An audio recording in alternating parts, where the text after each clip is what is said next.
24 तारीख को 5:30 बजे हमको धमाके की आवाज़ आई हॉस्टल में। तो उसके बाद फिर हम लोगों को हॉस्टल मैनेजर ने सब लोगों को जो है बंकर में भेज दिया और बंकर में हम लोगों ने 5 दिन बिताए। उसके बाद हमने वहाँ से वीडियो रिलीज किया बंकर से भारत सरकार के पास कि हमको यहाँ से मतलब मदद दी जाए। तो जो खार्किव सिटी में जहाँ हम रह रहे थे तो वो पूर्वी यूक्रेन के बीच आता है और जो है जो भारत सरकार जिन बच्चों को पहले इवैक्यूएट की वो पश्चिमी क्षेत्र से इवैक्यूएट की। तो कीव और सोमी और खार्किव के बच्चे ये फंसे हुए थे और खार्किव और कीव ये सारे जो है रूस बॉर्डर के करीब आते हैं। तो सबसे ज़्यादा अटैक इन्हीं क्षेत्रों में हो रहा था। तो जब हम लोगों ने 5 दिन मतलब बंकर में हम लोगों ने बिताए, उसके बाद हम देख रहे हैं कि सरकार से मतलब यहाँ पे हमें कोई सहायता नहीं मिल रही है। तो फिर रात में हम लोगों ने जो है 1 तारीख को जितने भी मेरे फ्रेंड थे तो हम लोगों ने बंकर में सलाह किया कि अब हम लोगों को खुद से ही निकलना पड़ेगा यहाँ से। तो मार्शल एक्ट लगा हुआ था वहाँ, उसके बाद कर्फ्यू हटा तो ट्रेन मूव हुई वहाँ से लवीव के लिए। लवीव जो खार्किव से 1000 किलोमीटर दूर है, वो जो है पश्चिमी क्षेत्र में है। तो हम लोगों ने फिर अपने जो है 100 दोस्तों के साथ हमने मूव किया वहाँ से। तो 10 किलोमीटर पैदल चलने के बाद हम जो है रुकजाल स्टेशन आए और वहाँ जो 5 किलोमीटर तो हम लोगों ने नॉर्मल सफ़र तय कर लिया। उसके बाद 5 किलोमीटर जब बचा तो उसके बाद बम्बिंग सेलिंग शुरू हो गई।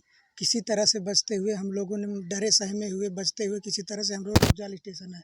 रुकजाल स्टेशन के बाद जब हमने वहाँ ट्रेन में चढ़ने का प्रयास किया तो वहाँ के जो लोकल लोग थे वो जो है इंडियन को मतलब लात मार के बाहर निकाल रहे थे, क्योंकि वो लोग खुद वहाँ से बाहर भागना चाहते थे। तो वो लोगों ने इंडियन को घुसने नहीं दे रहे थे ट्रेन में। किसी तरह से हम लोगों ने सारे दोस्तों थोड़े थोड़े करके जो है हम लोगों ने ट्रेन में बैठा। उसके बाद हमने लवीव आए। लवीव शहर में आने के बाद हमने वहाँ से फिर जो है बस बुक किया। बस बुक करने के बाद हम लोगों ने चोप गए। चोप से फिर वहाँ हमारा इमिग्रेशन हुआ और इमिग्रेशन के बाद हम लोग हंगरी जो है देश के लिए वहाँ से मूव किए। तो आप घर कब आए हैं? घर में कल आया, जो है आज रात को 2 बजे मैं यहाँ पे आया। घर में परिवार से मिलकर कैसा लग रहा है आप लोग को? अब तो जो है काफ़ी खुशी है कि मतलब घर वालों से मिल पा रहे हैं, लेकिन थोड़ा इसका दुख भी है कि अभी हमारे जो है 800 साथी खार्किव में फंसे हुए हैं। और देखो सरकार उनसे जो है उनको निकालने के लिए कुछ, मेरी तो यही गुजारिश है कि जल्दी से जल्दी सरकार कुछ करे कि बच्चे वहाँ से निकले। कल भी मेरी दोस्तों से बात हुई तो कल उन लोगों को जो है वहाँ से खार्किव से 20 किलोमीटर दूर स्टे कराया गया। वो भी सब अपनी जिम्मेदारी से। सरकार का अभी कोई भी आदमी वहाँ नहीं पहुँचा हुआ है खार्किव। मेरा आगे तो पढ़ने कितने दिन में आए, क्या मामला था? हमारा बेटा हम उसको भेजे थे यूक्रेन पढ़ने के लिए। MBBS में एडमिशन वहाँ हो गया था। उन्हें 6 महीने पहले यहाँ से गए थे।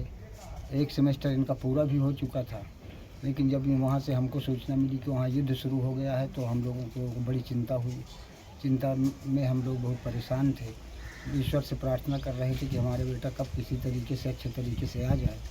उसके बाद इनको हमने पैसा यहाँ से भेजा। पैसा भेजने के बाद इन्होंने फ़्लाइट वहाँ की 28 को इनकी फ़्लाइट हो गई। फ़्लाइट होने के पहले ही वहाँ युद्ध शुरू हो गया, उसी में ये फंस गए। उसके बाद फिर इन्होंने हमको बताया कि हम लोग मतलब अपनी पावर पे यहाँ से निकल रहे हैं, जो भी ईश्वर करेगा वो होगा। वहाँ से ये लोग निकलने के बाद वहाँ से ये लोग ट्रेन पकड़े। ट्रेन पकड़ने के बाद किसी तरीके से इनको फ़्लाइट मिली दूसरे देश में। वहाँ से ये लोग दिल्ली आ गए। दिल्ली के बाद कल 2 बजे रात को ये यहाँ पर घर पे पहुँच चुके।